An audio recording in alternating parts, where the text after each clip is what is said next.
සුබ දවසක් වේවා. උරුමේ හඬ අපේ YouTube channel එක මගින් අද ඔයාලා එක්ක කතා කරන්න බලාපොරොත්තු වෙන්නේ රාවණා රජු සැතපෙන්නට දුම්බර මිටියාවතේ නිහඬ සාක්ෂිකරු යහන්ගල පර්වතය ගැනයි. සොබාදහමේ සහ ඉතිහාසයේ අපූර්වතම එකතුවක් ලෙස සැලකෙන මධ්‍යම කඳුකරයේ නකල්ස් රක්ෂිතයට එනම් දුම්බර මිටියාවතට මායිම පිහිටා ඇති යහන්ගල යනු මෙරට කඳුනැගීමේ ලෝලීන් අතර ඉතාමත් ප්‍රසිද්ධ ස්ථානයක්.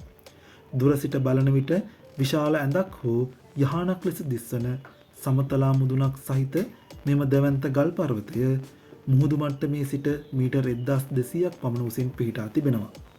මේ කන්ද තරණය කිරීමේදී මහියංගනය, හුන්නස්ගිරිය සහ මාතලේ දිස්ත්‍රික්කයේ මායිම් සීමාවන් ඇතුළු මනරම් දර්ශනපතයක් නිරීක්ෂණය කළ හැකි අතර අවට ඇති උඩුගල් දෙබොක්ක සහ කෙහෙල් පතලගල වැනි කඳුපන්ති මගින් මෙයට මනා අපූර්ව අලංකාරයක් එක් කරනු ලබනවා.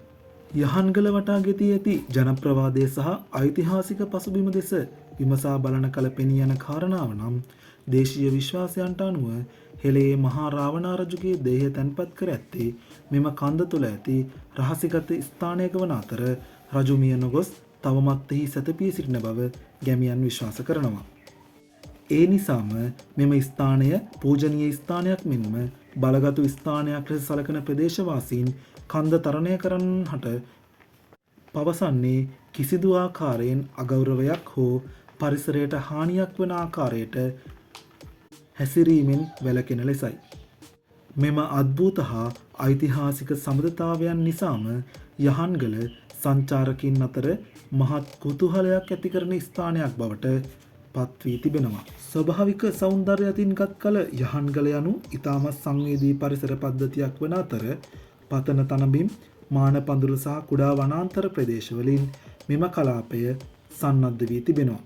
මේ කලාපය තුළ විවිධ පක්ෂීන්, විවිධ උරගයන් සහ සමනල විශේෂ රාශියක් හඳුනාගත හැකි අතර කන්ද තරණය කිරීමේදී හමුවන දුෂ්කර මාර්ගය සහ අධික බෑවුම් සහිත ප්‍රදේශ නිසා මෙම ගමන තරමක් අභියෝගාත්මක ගමනක් බවට පත්වෙනවා.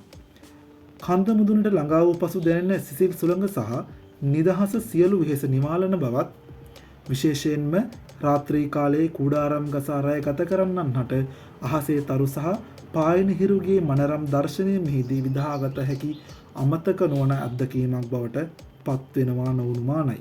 කෙසේ හෝ වේවා යහන්ගල තරණය කිරීමේදී සංචාරකින් ඉතාමත් අවධානයෙන් යුතුව කටයුතු කළ යුතු කාරණා කීපයක් පවතින බව ප්‍රදේශවාසීන් පවසනවා.